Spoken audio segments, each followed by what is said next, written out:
네, 안녕하세요. 반갑습니다. 방금 소개받은 윤훈주라고 합니다. 오늘 두 번째 세션인 것 같은데요.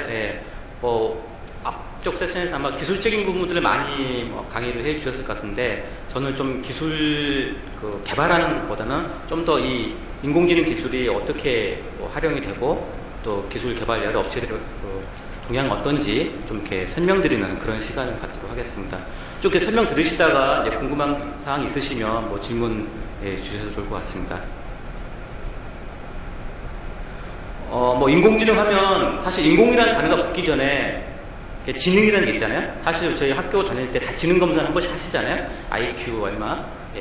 그리고 요즘에는 EQ, 감성이라는 부분도 중요하긴 한데, 사실 인공지능이라는 거를 할 때 결국은 사람의 지능을 결국은 이렇게 인공적으로 만드는 개념이다 보니까, 사실 우리의 지능이라는 거 했을 때 가장 첫 번째 중요한 것 중 하나가 눈으로 보는 거, 귀에 듣는 거, 이런 감각지능이 가장 중요할 것 같습니다. 사실 저희가 일상생활하면서 어떤 정보의 가장 많은 영역 부분이 시각이거든요. 그리고 청각. 나머지 후각이나 미각 이런 것들은 좀 상당히 작은 부분이고요. 그래서 이런 지능을 구현할 때 시각과 청각된 부분, 청각 관련된 지능의 구현들이 상당히 중요한 부분들이고, 실제로 많은 지능 구현 사례들이 이런 시각, 청각 쪽에 이제 집중이 되어 있습니다. 이렇게 감각을 통해서 정보를 얻게 되면 머릿속에 막 이렇게 생각하게 되잖아요. 이게 무슨 의미일지. 특히 그 중에 하나가 이제 언어 관련된 지능이죠. 문자 같은 걸 보게 되면 책을 읽고 그걸 이해를 하고, 학교 갈 때는 학생 같은 경우는 그걸 암기를 또 하고, 언어를 이해하는 능력들이 사실 지능의 하나 큰 부분이고요. 또 그걸 논리적으로 생각하는 거, 수학이라든지 과학 실험이라든지, 그리고 어떤 여러 가지 사실들이 있을 때 뭐가 맞고 틀리고 정답 이런 것들을 고민하는 그런 것들이 논리, 수학 영역 지능이 될 것 같아요. 그리고 운전할 때 많이 필요하시겠지만 공간적인 그런 판단하는 것들, 공간지능 등 부분이 있을 거고, 그리고 실험이라든지 이런 거, 운동선수라든지 뭔가 좀 몸을 움직여서 뭔가 처리를 해야 되는 그런 쪽에 이제 신체 운동지능, 그리고 감성지능, 이런 것들이 이제 하나의 큰 어떤 영역이라고 보시면 될 것 같고, 그 중에 이 빨간색으로 되는 부분이 어떻게 보면 가장 나름 중요한 영역, 많은 부분을 차지하는 영역이라고 볼 수 있을 것 같고, 인공지능이 또 이런 부분을 지능화시키는 쪽으로 보면 될 것 같습니다. 사실 이제 인공지능이라는 게 다 아시겠지만 사람의 신경세포를 모방을 해서 만들어내는 그런 알고리즘이 될 텐데, 사실 많은 기술들이 보면 생체 모방학이라는 학문도 있거든요. 보면 어떤 기계적인 거라든지 어떤 것들을 기술을 해결하려고 했을 때 잘 해결이 안 되는 것들이라든지 그런 것들을 보면 동물이라든지 식물이라든지 이런 자연에 있는 것들을 모방을 해서 기술을 개발하는 것들이 상당히 많이 있습니다. 그리고 인공지능도 뭔가 좀 지능을 해결하기 힘든 부분들을 인공신경망이라 하는 이런 걸 통해서 지능을 구현하는 이런 개념이라고 보시면 될 것 같습니다. 지능 중에 가장 첫 번째가 이제 시각이죠. 시각은 보통 사람이 정보를 얻을 때 거의 80% 가까이가 그 시각 정보에 의존을 한다고 합니다. 사람들이. 어쨌든 사람이 뭔가를 인식하는 수준만큼 이제 컴퓨터가 이해를 할 수 있어야 하는데, 첫 번째가 결국은 눈에 보이는 객체죠. 저게 책상이야, 사람이야, 자동차야. 그 다음은 그게 움직이고 있어, 없어, 그 색깔이라든지 그런 걸 판별하는 부분인데, 등장하는 객체를 구분하는 능력들이 상당히 중요하겠습니다. 그래서 화면 보시면 이렇게 자동차 영역을 체크를 하고, 사람 영역을 체크를 하고, 이제 이런 것들은 사진 속에 있는 사진이나 동영상에 해당되겠죠. 그래서 주로 어떤 보안이죠. CCTV 같이 계속 경비원이 이렇게 앉아서 물건을 화면에 나온 것들을 봐야 되는 그런 영역에도 도움이 될 수도 있고요. 방송국에서 특정 물체에 있는 부분들을 이렇게 추출하는 그런 용도로도 쓸 수 있을 겁니다. 어쨌든 객체를 안다는 것은 상당히 다양한 용도로 쓸 수 있고요. 그 다음에 그 객체의 크기를 아는 거는 요즘에 많이 이렇게 스마트팜이라는 게 또 유행이 되고 있는데요. 이 식물의 크기 같은 것들 자동으로 측정을 해서, 사실 농사 짓는 것들이 일반 사람들이 바로 농사 짓기 쉽지 않거든요. 아니, 직장인들이 기농을 해가지고 토마토를 키우고 하는 것들이, 즉 재배 지식이 없는데 농사를 잘 짓고 싶을 때 이런 인공지능적인 기술을 활용해서 농사도 잘 지을 수 있는 그런 형태가 될 수 있습니다. 그리고 이런 그 사물의 속성 보면 색깔이라든지 아래쪽은 이제 뭐 우주인의 사진이잖아요. 이게 우주인이라는 과학이다 또는 우주다 또 기술적이다 우주선이다 뭐 여러 가지 그런 관련된 키워드들이 있을 수 있어요.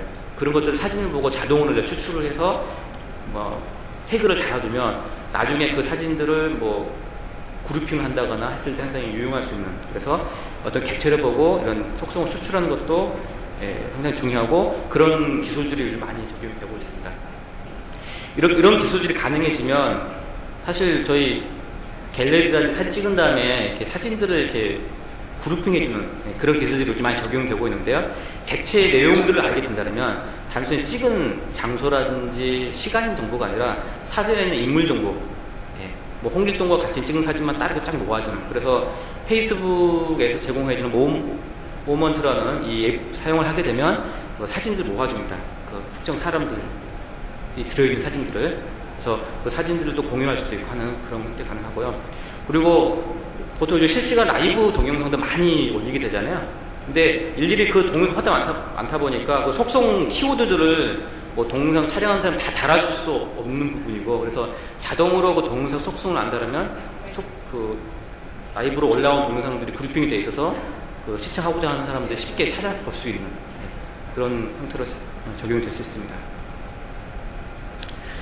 그 다음 통계 부분인데요. 사진 속에 뭐가 이렇게 등장한다는 걸 알게 되면 이 사진 속에 어떤 객체가 얼마나 자주 등장하는지, 왼쪽에 있는 부분들은 이제 동영상으로 쭉 자동차가 이렇게 지나가면서 영상에서 나오는 뭐 자동차가 몇 대 등장하는지, 또는 뭐 이 다리에 난간이 보이는지 안 보이는지, 하늘에 파란지 안 파란지, 구름이 있는지 없는지, 그런 정보들을 계속 통계를 내줍니다. 그래서 이런 통계 그래프들이 실시간에 보이게 되면 이걸 가지고 전체적인 이 영상의 어떤 흐름을 알 수 있습니다. 쭉 지나가면서 뭔가 차가 많이 등장한다는 소리는 교통량이 많다는 소리잖아요. 차가 좀 붐빈다라는 것들을 다 유추할 수 있는 부분입니다. 또 이런 정보를 알게 되면 객체의 행위를 묘사할 수도 있는데요. 일단 첫 번째로는 뭐 그 정기 사진 같은 경우는 뭐 처음에 학습을 시켜야겠죠. 이렇게 사람이 이 사진에 대한 묘사 정보들을 다 학습을 시켜줍니다. 그러면 나중에 자동으로 이 캡션을 이렇게 만들어주는. 그래서 주로 이제 청각 장애인들 같은 경우 소리를 듣지 못했을 때 그 화면을 보고 이렇게 묘사해 준다거나 하는 그런 것도 가능하고요. 오른쪽 아래 같은 경우는 실질적으로 동영상을 보고요. 동영상 보고 동영상에 대한 캡션을 이제 해주는 부분입니다. 지금 동영상으로 이렇게 오토바이가 하면 밑에 보시죠? 오른쪽에서 왼쪽으로 이렇게 등장을 했고, 이렇게 왼쪽 다시 사라진다 하는 것들을 이 객체 인식을 통해서 전부 다 묘사를 해줄 수 있습니다. 그래서 이런 자막들을 자동으로 다 배치를 해줌으로써 좀 더 어떤 정보를 사람들이 잘 볼 수 있는 형태가 될 수 있습니다. 이런 것들을 그대로 뭐 음성 합성으로 해준다면 영상을 보지 못하는 시각장애인도 이 영상에 대한 의미를 알 수 있게 되겠죠. 그래서 이런 캡션을 해주는 기능까지 요즘에 많이 기술들이 진화를 하고 있고요. 다음으로는 사진 검색인데, 이렇게 뭐 객체에 대한 뭐 모습들을 다 알게 되면 이제 대부분 사람들은 이제 페이스북 같은 게죠. 첫 번째 사진은 단어 내용, 노란색 피자, 주황색 셔츠, 이렇게 묘사를 해서 키워드를 집어넣게 되면 거기에 맞는 페이스북 사진들을 다 검색을 해서 보여주는.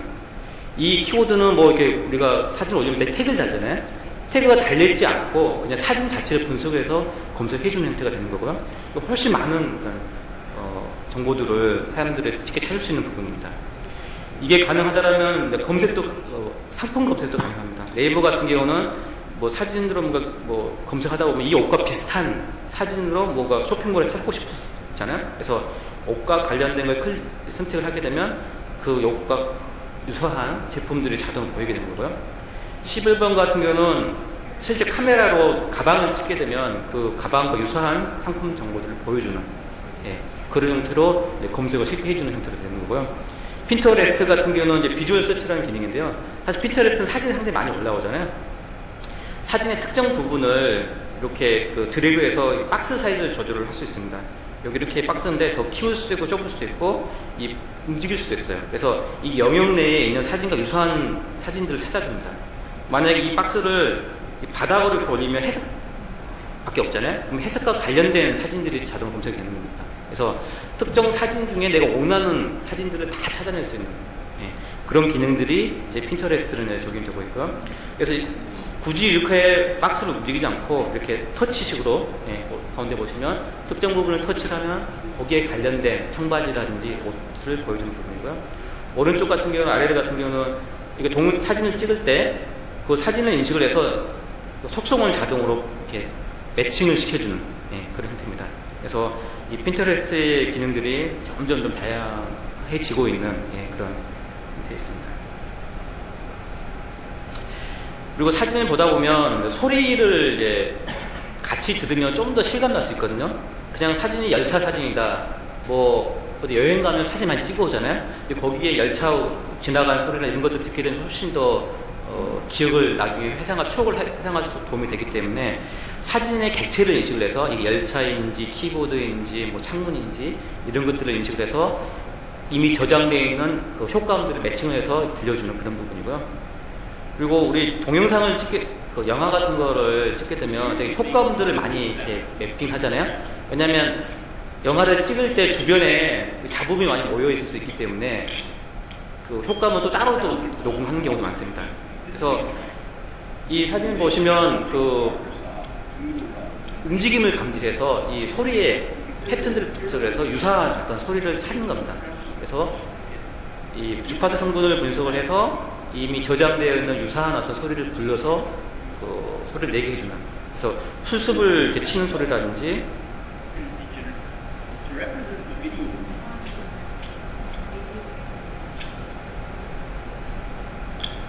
보시겠습니다.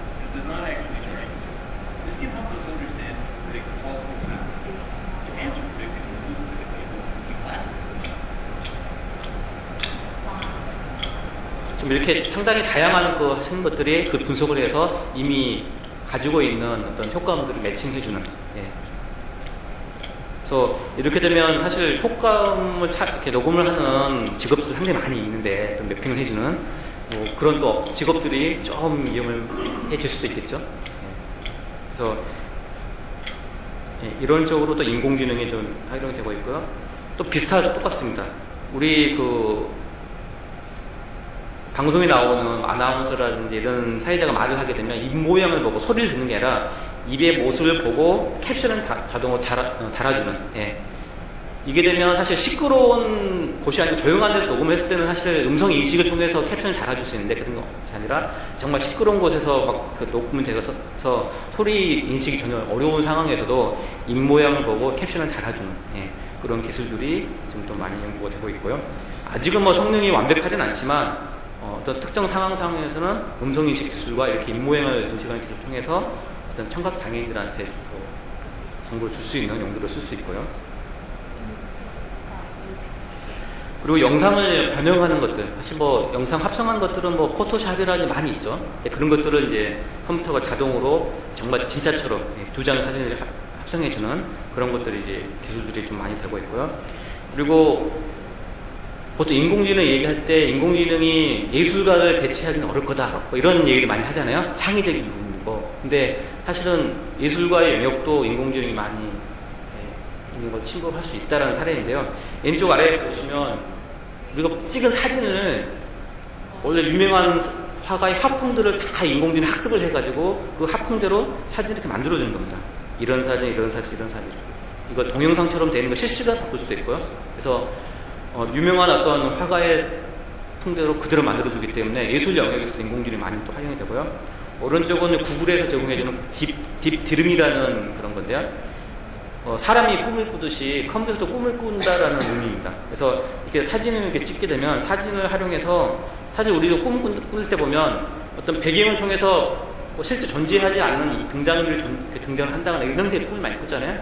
그런 것처럼 이 기존 사진을 좀 애곡시켜서 뭔가 유령 같은 모습들이 등장하기도 하고 애곡이 되기도 하는 것들을 만들어내게 됩니다. 이런 예술 작품 같은 것도 만들어낼 수 있기 때문에 또 인공지능 영역들이 이렇게 예술 영역으로 또 많이 적용될 수 있습니다. 그리고 영상을 이제 향상하는 부분인데요. 사실 이걸 영상 복원이라고 하기는 사실 어려운 부분이 있는데요. 보통 우리 영화나 드라마 보면 멀리서 범인을 찍게 되면 모자이크가 잘 안 보이잖아요. 너무 그 화상이 떨어져서. 그래서 모자이크가 이렇게 인쪽처럼 되어 있는데 그걸 영화에서는 고의상도로 쫙쫙 만들어내잖아요. 사실 이론적으로는 원래 없던 영상들을 이렇게 원래대로 만들어낸다는 게 사실 쉽지는 않잖아요. 예. 고해상도를 축소를 해서 작게 만들 수 있으나 고상 어려운데 이 개념이 어떤 거냐면 어떤 학습을 시키는데 어떤 고해상도 사진을 저해상도로 축소를 하면서 이게 변환되는 관계들을 정보들 다 학습을 시켜놓고 반대로 모자이크 되어 있을 때 가장 유사하게 고해상도화 시킬 수 있는 것들을 만들어내는 부분입니다. 그래서 이 사진이 원래 있던 사진인 거고 이게 모자이크 사진인데 이 사진을 가운데 있는 사진으로 유추하는 거죠. 그럴듯하게. 예, 근데 꽤 유사하게 이렇게 유추를 하는 형태입니다. 그래서 잘 보이지 않는 사진들, 범인 사진이라든지 이런 것들을 이런 복원해낼 수 있는 이런 형태가 되겠습니다. 그래서 어떤 CCTV라든지 이런 사진 찍은 것들을 통해서 뭐 몽타주라든지 이런 것도 만들어낼 때 이런 기술들을 많이 경찰 분야에서 쓸 수 있을 거고요. 그리고 요즘에 뭐 AR이다, VR이다, 가상현실 이렇게 3D 관련된 이미지를 한 개 많이 필요하잖아요. 근데 3D 자체로 찍게 되면 그걸 VR에 쓰면 좋은데 사실은 평면 이미지를 3D로 어떻게 이제 만들어낼 것이냐는 부분입니다. 그래서 이것도 이제 2D 이미지에 관련된 걸 이렇게 다 학습을 한 다음에 사진만 찍으면 이런 3D 형태로 만들어낼 수 있는. 그래서 이걸 통해서 다양한 3D 관련된 콘텐츠를 쉽게 만들어낼 수 있는 그런 될 수 있습니다. 그리고 요즘 포켓몬고 많이 물론 요즘에 훅 떴다 국내 출시되고 약간 붐이 일었다가 요즘 많이 안 쓰게 되는데 포켓몬고라는 특징이 이제 증강현실이잖아요. 배경에 어떤 영상이 있고 포켓몬이 가는 건데 사실 포켓몬고는 배경의 영상을 인식하지 않고 배경에 백그라운드 있기만 하고 이렇게 그냥 오버레이만 시키는 구조에서 포켓몬고를 증강현실 게임이라고 하기는 사실 좀 어려운 부분이 있습니다. 그냥 위치 기반으로 그냥 보여주는 부분인데 이걸 진짜 포켓몬고 게임이 되려면 영상 인식을 해서 포켓몬 몬스터가 나뭇잎에 올라가면 나뭇잎이 흔들거리고 이런 게 다 구현이 이제 돼야 하겠죠. 그런 것들을 이제 구현해 줄 수 있는 기술인데요. 사실 이제 우리가 오른쪽 보시면 약간 짧은 동영상 같은 걸 찍게 되면 나무의 흔들림을 잡게 되잖아요. 그러니까 한 몇 초 찍으면 바람에 따라서 이런 흔들림을 알게 되면 결국 물체의 움직임이라는 건 모델링 데이터도 이미 다 있기 때문에 그거를 이제 매핑을 해가지고 살짝 움직인 거지만 그게 어느 방향으로 많이 움직인다는 걸 다 알 수 있습니다. 그래서 어떤 나뭇잎에 포켓몬스터가 더 올라가면 이렇게 흔들거리는 것을 이렇게 만들어냈습니다. 그래서 좀 더 실감나는 그런 게임들을 구현할 수 있는 그런 점이 있습니다.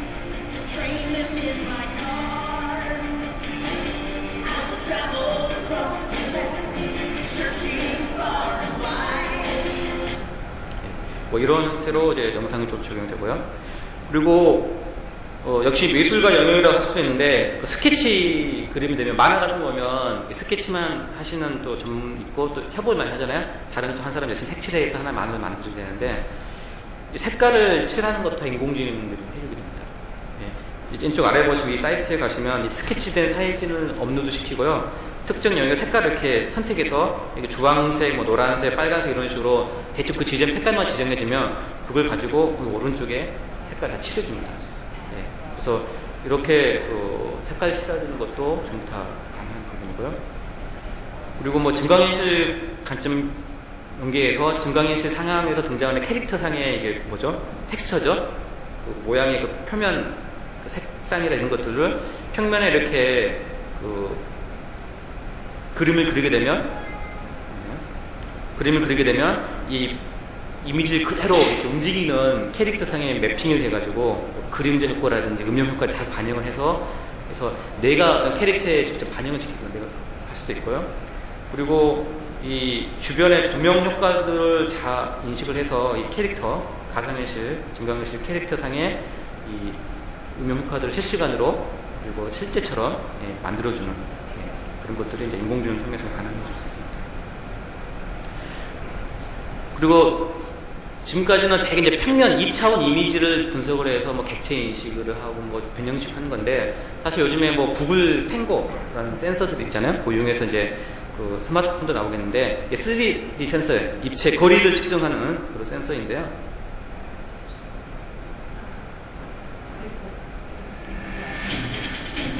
레노버에서 이 센서를 탑재하는 스마트폰을 출시를 했습니다.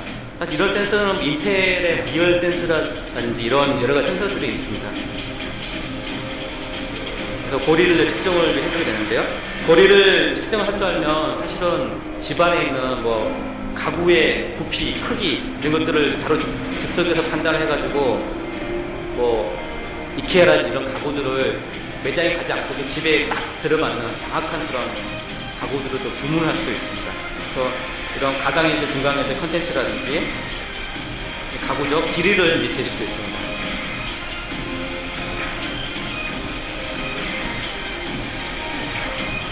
그래서 3D를 된 이미지를 통해서 객체 인식을 하고 그 사이즈 인식을 해서 이런 그 AR 같은 기술과 연결시키는 그런 기술들이 이제 또 많이 앞으로 가야 될 부분이고요. 그리고 이런 3D 카메라가 있으면 동작인식이나 얼굴인식 이런 게 훨씬 더 쉽게 잘 되고 있고요. 동작인식을 한다는 소리는 3D 카메라를 쓰신다고 보시면 될 것 같습니다. 1차원, 그러니까 카메라 한 대 가지고는 쉽진 않고요. 다음은 이제 소리입니다. 사람의 감각기관이 이제 그 시각이 가장 많이 있다고 말씀드렸고, 이제 소리 부분인데요. 사실 샤잠이라는 음악 검색해 주는 거 많이 이제 아실 텐데요. 그래서 음악 검색을 해주는 것들, 그러니까 주파수분이 이런 것들 하는 거고요. 그리고 박쥐 울음소리라든지 이런 동물들의 소리도 다 분석을 해서 어떤 의미를 갖고 있는지를 분석해주는 그런 기술도 많이 지금 연구되고 있습니다. 그리고 역시 또 예술과 영역인데요. 음악을 과연 인공지능이 작곡할 수 있을지. 근데 역시 음악도 인공지능들이 이제 작곡을 합니다. 왜냐하면 결국은 패턴이거든요. 그래서 인공지능은 수많은 패턴, 수십만 곡의 음악을 다 학습을 시켜가지고 그걸 이제 따가지고 음악을 만들어냅니다. 사실 뭐 저희가 뭐 미술을 하고 뭐 음악을 한다는 게 처음에 다 공부를 하잖아요. 공부를 한 다음에 이제 각자의 뭐 창의적인 뭐 작품을 만들어야 되는데, 그런 것처럼 이런 그 작품들을 다 학습을 시켜서 음악을 작곡할 수 있고요. 이런 게 된다라면 이 사진 있잖아요. 이런 사진들을 객체 분석을 해서 사진의 내용에 맞는 음악을 작곡을 할 수 있는 것까지 가능하게 됩니다. 이게 크리스마스 캐롤인데요. 크리스마스 트리라는 사진을 이제 인식을 해서 여기에 맞는 이제 음악을 이제 작곡을 하게 되는 그런 형태입니다.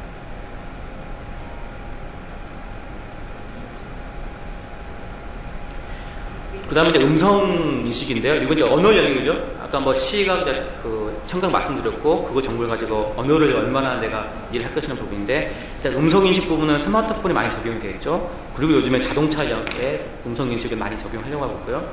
왜냐하면 자동차는 운전 중에 시선이 분산되면 안 되기 때문에 법규로 이제 그런 것들이 있어서 음성 인식을 계속 도입을 하는 그런 추세이고요. 음성 인식은 그 트랙마다 좀 오후에 다 다르겠지만, 음성인식 트랙 들었을 거 아시겠지만, 음성인식은 크게 사람의 목소리를 텍스트로 바꾸는 스피치 투 텍스트라는 기술이고, 그 텍스트를 다시 무슨 의미인지를 이해를 하는 자연의 두 개의 기술로 이렇게 결합이 되어 있습니다. 그 다음에 처리한 다음에 다시 말을 해야 될 텍스트로 만들어내고, 그 음성 합성을 해주는 그게 이제 음성인식의 시스템인데요. 그래서 자연의 이해 기술이 이제 꽤 많이 이제 중요한 부분들입니다. 이걸 얼마나 이해를 잘 하느냐에 따라서 의미 있는 인공지능 서비스를 할 수 있고요. 또 이 다양한 이것들 이해를 해야 되기 때문에 이 이해하는 그 자체가 이제 또 인공지능을 적용하는 겁니다. 또 번역 부분도 구글 번역이 최근에 많이 좋아졌습니다. 옛날에는 구글 번역 쓰면 너무 번역이 안 좋아서 많이 안 썼는데, 한 달 전부터는 꽤 좋아져서 영어 카피해서 집어넣으시면 한글로 꽤 읽기 좋게끔 되어 있습니다. 이것도 이제 인공지능 기술을 이용해서 번역들을 이제 쉽게 하는 형태고요. 그리고 문자 인식을 한 다음에 그것도 실시간 번역해 줍니다. 그래서 스마트 카메라로 표지판이나 글을 딱 재면 그 집 그대로 번역된 문구가 나옵니다. 그래서 여행 다니실 때 뭐 영어는 뭐 대부분 다 아시겠지만 뭐 중국어라든지 일본어를 잘 모르시는 글자 볼 때 이런 구글에 제공해 있는 기능을 잘 활용하시면 여행할 때 상당히 도움이 많이 되실 겁니다. 최근에 뜨는 부분인 인공지능 챗봇이죠. 예. 뭐 페이스북이나 구글에서 많이 적용하는 건데, 기존의 채팅과 차이는, 기존 채팅은 친구와 채팅인데 그 사이에 인공지능 로봇이 끼어 있어서 친구하고 우리 강남역에서 뭐 맛있는 거 먹으러 가야지, 뭐 맛집 찾아봐 하면 지금은 따로 검색 찾아서 어디 보자 약속 잡는 게 지금까지의 그 채팅 방식인데, 이 사이에 챗봇이 들어와서 바로 그 자리에서 뭐 강남역이라든지 주변 맛집을 검색해서 보여주는 겁니다. 즉, 이 세 명이 같이 이야기하는 것과 유사한 그런 것들 사용해 주는 거고요. 그리고 상대방 챗봇 사람이 아니라 뭐 스타벅스라든지 그런 어떤 기업형 챗봇이 있어서 챗봇을 통해서 뭐 커피 주문도 할 수 있는 거고요, 호텔 주문도 할 수 있는 거고, 다양한 상품도 주문을 하고, 그리고 택시 호출도 한다거나 또 의료 상담, 외국 공부 이런 것들 다 할 수 있는 형태로 이제 가고 있습니다. 이런 게 되려면 사실 아까 음성 인식에서 자연어 이해라는 걸 말씀드렸잖아요. 그 기술이 이제 챗봇에도 다 적용돼야 되는 그런 부분입니다. 그리고 이제 이런 자연어 이해를 할 때 또 어려운 부분이 하나가, 되게 한 문장 다음에 그 답을 단답형으로 하면 좋은데 되게 여러 문제 결쳐져 있는 거잖아요. 앞에 한 거, 뒤에 한 거. 처음에는 부산 날씨는 어때? 라고 물어봤는데 그 다음 문장이 서울은 하면 서울의 날씨를 물어보는 거잖아요. 그래서 앞에 문장이 뭐 했던 것을 계속 이해를 하고 있어야 되는 부분들이 사실 또 중요하고요. 그걸 몇 단계까지 또 기억을 할 것인지, 표현을 할 것인지, 뭐 그런 것도 상당히 또 고민이 돼야 될 부분들이 되겠습니다. 그래서 인공지능은 다양한 업체들이 하고 있는데, IBM 왓슨이 이제 사실 서비스를 많이 하고 있죠. 그래서 금융이라든지 의료라든지 여러 분야에 대해서 IBM 왓슨이 이렇게 서비스를 제공하는 부분이 있고요. 최근에는 아마존의 알렉사라는 부분이 이제 아마존이 만든 음성인식 시스템인데, 자체만 쓰지 않고 외부 업체 쓸 수 있게 더 이렇게 오픈을 해주는, 그래서 뭐 디바이스 제조 업체들은 다 알렉사를 활용해서 음성인식 시스템을 구현하는 그런 데를 갖고 있고요. 구글의 뭐 딥마인드라든지 뭐 텐서플로우 이런 개발 툴들이 제공되고 있고, 페이스북의 루모스라는 게 이게 이제 그 사진을 분석해주는 그런 플랫폼들입니다. 마이크로소프트 코타나는 그 음성인식 비서 플랫폼들이고요. 이런 다양한 어떤 플랫폼들이 이제 업체들이 가고 있고, 일부 업체는 공개를 하고 일부 업체는 자기 거 기술을만 적용하는 이런 트렌드를 하고 있습니다. 이제 다음은 활용 분야인데요. 인공지능 하게 되면 대표적인 게, 미래에는 사라지는 직업들이 많을 것이다 라는 게 항상 이제 하잖아요. 그럼 무슨 직업들이 사라질 것이냐, 때로는 반대로는 또 얼마나 일상생활이 편리해질 것이냐 이야기를 하게 되었을 텐데요. 첫 번째는 일단 사람이 하던 일을 인공지능이 다 대체하거나 보조해 줄 수 있습니다. 뭐 자동화라는 뭐 내용으로 이야기했을 텐데요. 첫 번째는 이제 기업들이 많이 도입을 할 수밖에 없는 이유가 인건비가 많이 들어가잖아요. 사실은 국내도 이제 인건비 비싸니까 외국인 노동자가 와서 많이 또 뭐 노동을 하고 막 이런 것들이 있는데, 그래서 인건비를 절약하고 뭔가 처리하는 시간을 절약하기 위해서 아주 경제적 관점에서 인공지능을 도입하는 부분, 그래서 공장이라든지 또는 업무 시스템 부분에 많이 적용하는 거고요. 그리고 전문가들도 사실 뭐 간단한 것들 있잖아요. 뭐 찾아봐, 약간 뭐 정리해봐. 전문가가 직접 다 하기는 귀찮은 일들은 다 인공지능에 맡겨서 전문가를 보조해주는 형태. 그래서 의사라든지 뭐 변호사라든지 이런 부분들이, 그 전문가 영역들이 다 사라지는 않겠지만, 변호사 일을 할 일부 영역들이 인공지능이 해주기 때문에 혼자서 더 많은 일을 할 수가 있게 되는 거죠. 그래서 변호사를 보조해주는 인력들이 막 10명이 있다면 그 변호사 사무실에 뭐 절반으로 줄어도 변호사 사무실 충분히 운용할 수 있는 그런 형태가 될 수 있습니다. 그리고 인공지능은 일단은 기계이기 때문에 24시간 돌려도 또 365일 일을 해도 지치지 않잖아요. 그래서 사람은 이제 지치기 때문에 이제 교대도 해야 되고, 그래서 공장 생산 라인에 뭐 2개월, 3개월 막 들어가잖아요. 하지만 이런 기계들은 계속 돌릴 수가 있습니다. 그래서 사람의 이제 지적 노동력을 대체하는 부분들, 뭔가 뭐 상담해주는 그런 부분, 영역들은 24시간 상담을 다 로봇이 할 수 있는 거고요. 그리고 어떤 그 공인 자격증, 이게 이제 변호사 법률문서라든지 뭐 부동산에서 문서 작성 같은 건데요. 되게 어떤 자격증이라는 게 정해진 규정을 따라서 만드는 거잖아요. 인공지능이 그런 규정을 다 알고 있기 때문에 거기에 맞춰서 문서 작성 훨씬 더 잘할 수도 있는 부분이 되겠습니다.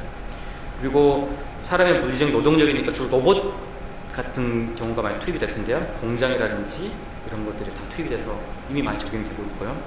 그리고 인공지능 장점은 항상 실수가 없이 이제 업무를 수행할 수 있습니다. 사람 같은 경우는 피곤하면 또 실수하기도 하고 이런 것들이 있는데 실수 없이 할 수 있기 때문에 뭐 지속적으로 주의되게 요구하는 것들 있잖아요. 되게 이제 그 보안 시스템에서 경비원이 시스템 화면을 계속 쳐다봐야 되는 게 쉽지 않잖아요.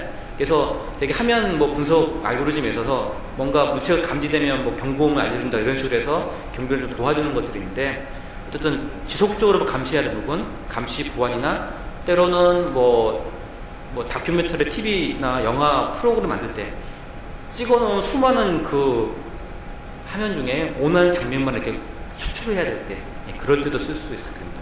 그리고 무언가 실험을 계속 해야 되는 것들, 돌리고 문제가 발생하면 조치를 취해야 되는 연구 영역에서도 역시 쓸 수 있고요. 그리고 반복적으로 계속 정보를 생산해주는 그 스포츠 뉴스 기자라든지 날씨를 뉴스를 해준다든지 금융 변화를 해주는 뉴스 기자라든지 그런 역할들을 다 인공지능으로 해줄 수 있는 형태가 되겠습니다. 다음으로 이제 신규 서비스인데 기존에는 없던 일. 일상생활에서 개인 비서 영역은 사실 많이 없었잖아요.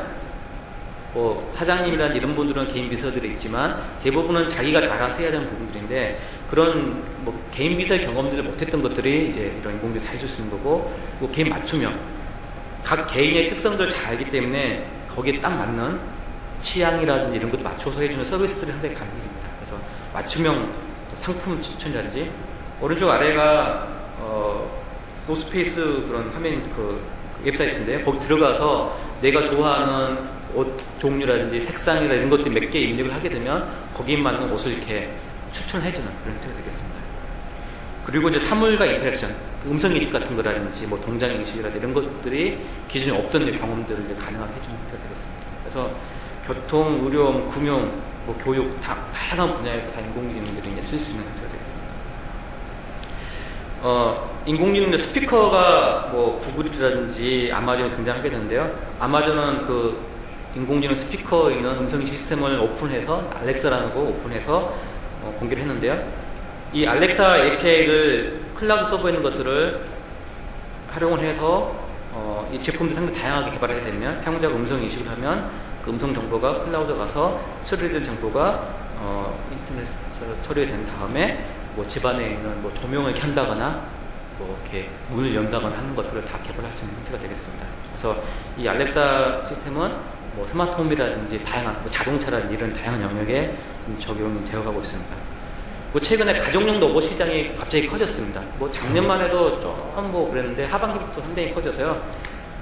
몇 년 전에는 이제 소프트뱅크가 이런 페퍼라는 로봇을 개발했는데 뭐 소프트뱅크니까 한번 시도해 본다 했는데 최근에는 이런 그 이족형 로봇은 아니지만 이런 형태 그냥 단순히 뭐 디스플레이 있는 정도의 가정용 로봇이 음성인식 적용해서 하는 로봇이 많이 등장을 하고 있습니다.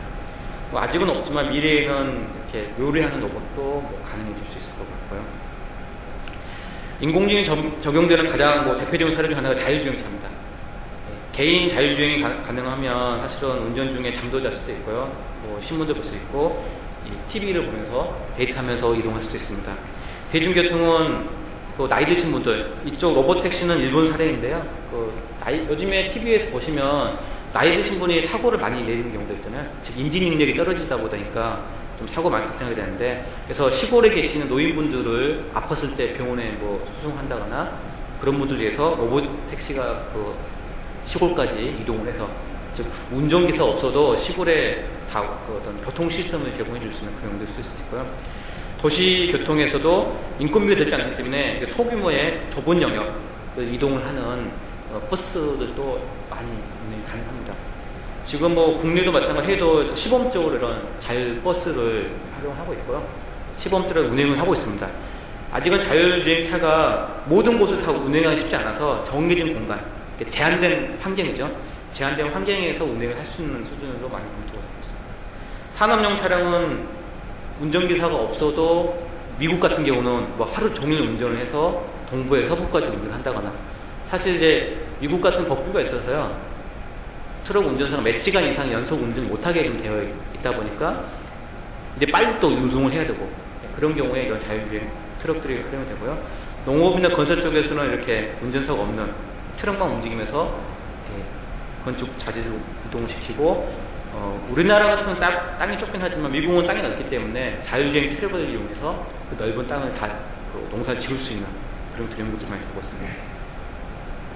교통관리는 뭐 차량행 간의 통신을 통해서 앞에 교통사고 나면 뒤쪽 차량이 알려져서 교통사고 연속이죠. 후발 교통사고를 줄여주는 거고요. 그리고 사실 교통 체증이 많이 있잖아요. 사실 사고는 안 났는데 이상하게 차가 많이 막힌 들이 있습니다. 사실 신호등이 조금만 해도 신호등이 파란불을 바뀌었음에도 불구하고 그 뒤쪽은 계속 차가 정체를 하는 거거든요.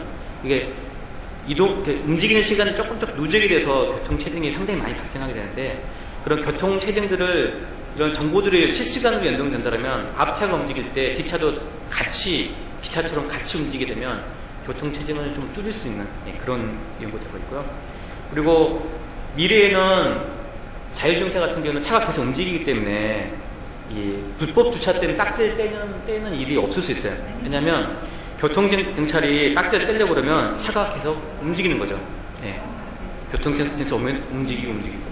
그래서 불법 딱지, 보통 이제 5분 이상 주차를 하게 되면 불법 딱지를 떼게 되는데, 이렇게 딱지를 붙이려고 하면 딱지 못 붙이고 한 다음에 이동을 하는 거죠. 마치 예전에 이제 전격 Z 작전이라는 뭐 TV 드라마가 있었잖아요. 거기 등장하는 것처럼 하는 것들이 가능해질 수 있습니다.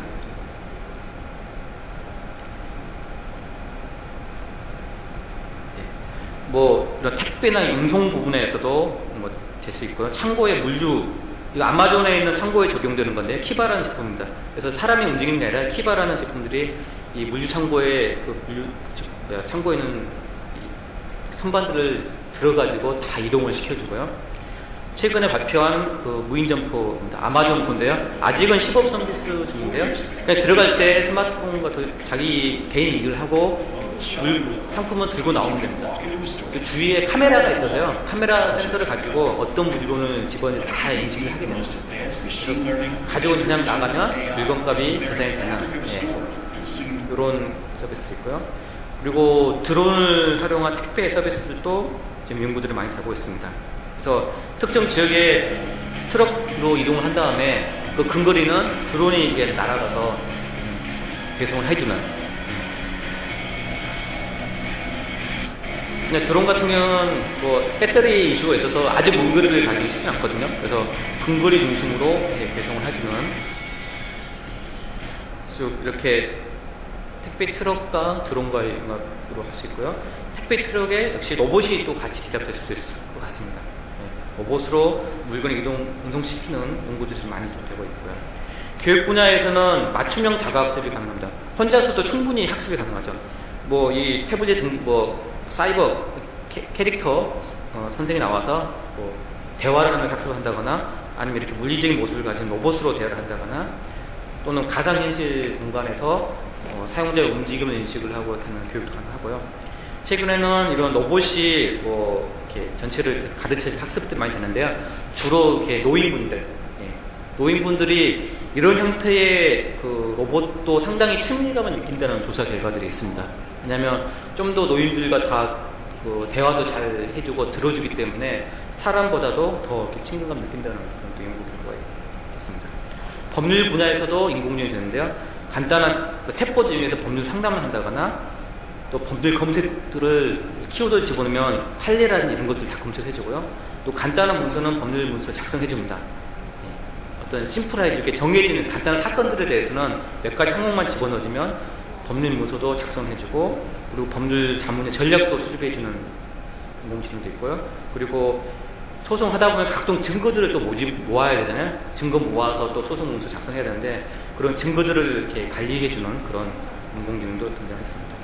금융 분야에서도 인공지능이 활용되고 있는데, 내 개인 자산 관리, 내 자산 정보를 입력을 해주면 뭐 어떻게 이렇게 자산을 관리하고 투자하고 하는 것들을 다 제안해주는 로봇 어드바이저가 많이 요즘에 등장하고 있고, 또 은행 같은 경우는 챗봇 활용해서 상담원, 뭐 여러 가지 Q&A 같은 것들을 다 대응을 해주는, 결국은 이 상담 안내원들의 역할들을 많이 대신해주고요. 그리고 의료 분야에서도 이런 그러니까 인공지능이 되는데 특히 영상인식 기술을 이용해서 암 관련된 CT 사진을 찍게 되면 그 분석을 해서 암 진단들을 해주게 됩니다.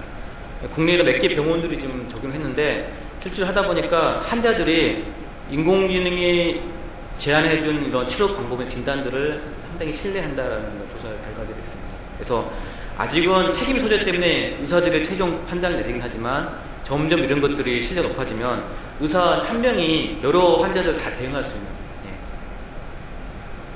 왜냐면 판독하는 시간들이 훨씬 줄어들기 때문에 그리고 의사가 아무리 똑똑해도 뭔가를 놓칠 수 있잖아요. 지식이 한계도 있고 인공지능은 수많은 그 임상 사례들 다 학습을 하기 때문에 희귀 질병들도 다 알 수 있는 형태가 되고요.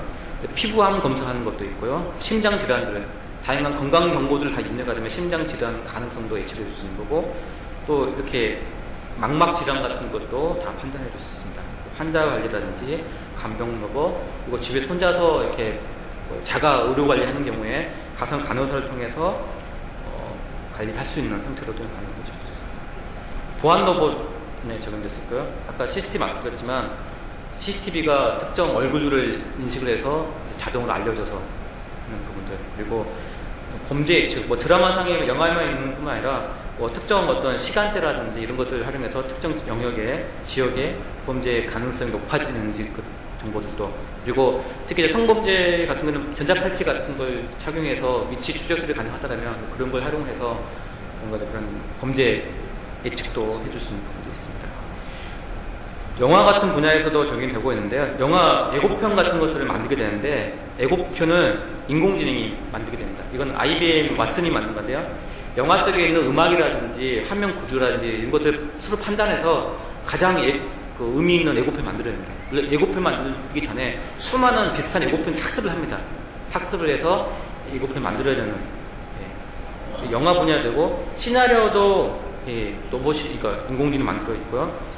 요즘 그 신문에 이런 기사들도 다 인공지능으로 만들어집니다. 이런 금 같은 것들은 그 데이터화에 근거하기 때문에 자동으로 기사를 시켜주는 것들 그리고 창작 분야에서는 이런 사진을 보고 이 일본 스모인데 약간 셔츠를 벗은 남자 이런 식으로 해서 약간 다른 형태로 창작적인 스토리를 만들어낸다거나 또는 로봇이 일부 기본 뼈들을 잡아주면 또 이렇게 예술가가 또 변형을 한다고 해서 협업을 하는 창작도 가능해지고 있습니다. 그리고 인공지능을 개발하는 인공지능도 요즘에 또 이슈가 되고 있습니다. 그러니까 스스로 학습할 수 있는 방법들을 스스로 만들어내서 인공지능이 더욱더 진행하는 것들 그리고 이제 시각장애인들을 위한 건데요. 영상 인식을 하게 되면 눈에 앞에 있는 물체를 판독을 한 다음에 소리를 들려주는 거예요. 앞에 빵이 있습니다. 뭐가 있습니다 하는 것들 그리고 사람 이름을 알려준다거나 이런 것들 그리고 어떤 그 체육관에서 트레이닝 할 때 트레이너가 없는 상태에도 카메라가 내 동작을 인식을 해서 코칭을 해준다거나 하는 그리고 손목에 심박 센서 같은 건강을 아는 센서를 탑재를 해가지고 사람의 감정까지 파악하는 인공지능으로 계속 기술들이 좀 준비 중에 있습니다. 네, 여기까지 좀 준비한 거 마쳤습니다. 네, 감사합니다. 네, 혹시 뭐 질문 있으시면 뭐 질문 주실 것 같습니다.